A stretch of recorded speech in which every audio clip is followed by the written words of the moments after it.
സ്നേഹപ്പെട്ട എല്ലാവർക്കും പുതിയതിലേക്ക് സ്വാഗതം.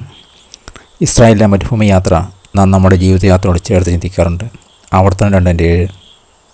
നമ്മുടെ ജീവിതവും അതുപോലെ പ്രയാസകരമാകാം, എന്നാൽ മറ്റു ചില സാധർമ്യങ്ങളും നമുക്ക് കണ്ടെത്താനാകില്ലേ?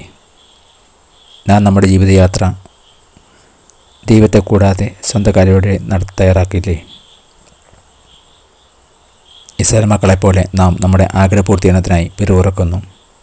സംഖ്യ 12 വാക്യം. അനുദിന പ്രയാസങ്ങളെ നാം ദൈവത്തിൻ്റെ ഉദ്ദേശത്തോടെ ചോദ്യം ചെയ്യുന്നു. വാക്യം 11. ഇസ്രായേലിൻ്റെ ചരിത്രം നമ്മുടെ ജീവിതത്തിൽ നിരന്തരം ആവർത്തിക്കപ്പെടുന്നു. നാം അവിടുത്തെ പാതകൾ പിന്തുടർന്നാൽ ഈ ലോകത്തിലെ അപകടങ്ങൾ വഴി നമ്മെ എത്തിക്കുന്നതിനേക്കാൾ നല്ല ഇടങ്ങൾ എത്തിക്കാമെന്ന് ദൈവം ഉറപ്പ് നൽകുന്നു.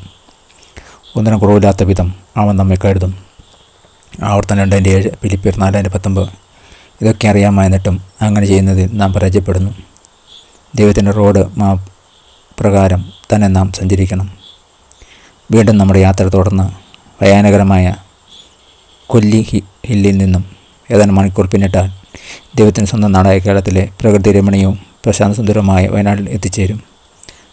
നമ്മുടെ പാനന്തകളെ നിയന്ത്രിപ്പാൻ നാം ദൈവത്തെ അനുഭവിച്ചാൽ സംഘത്തിൽ 119:35 നാം അവിടത്തോടു കൂടെ ആനന്ദപൂർവ്വം യാത്ര ചെയ്യും. ഇതെത്ര അനുഗ്രഹമായ ഉറപ്പാണ്.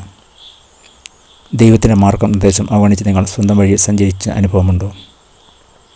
നിങ്ങൾ നിരാശപ്പെട്ട് പിറവിടത്തിട്ടുള്ളത് എന്തിനാണ്? പ്രാർത്ഥിക്കാം. സ്നേഹമുള്ള ദൈവമേ, അങ്ങയുടെ പാതകൾ പിന്തുടർന്ന് പറ്റിയതിലേക്ക് വന്ന വീഴ്ച ക്ഷമിക്കണമേ. അങ്ങയുടെ പരിപാലനത്തെ സംശയിച്ചതിൽ ഞാൻ ദുഃഖേദിക്കുന്നു. അങ്ങയുടെ സുനിശ്ചിതമായ പാതകളിൽ ശരണപ്പെടുവാൻ സഹായിക്കണമേ.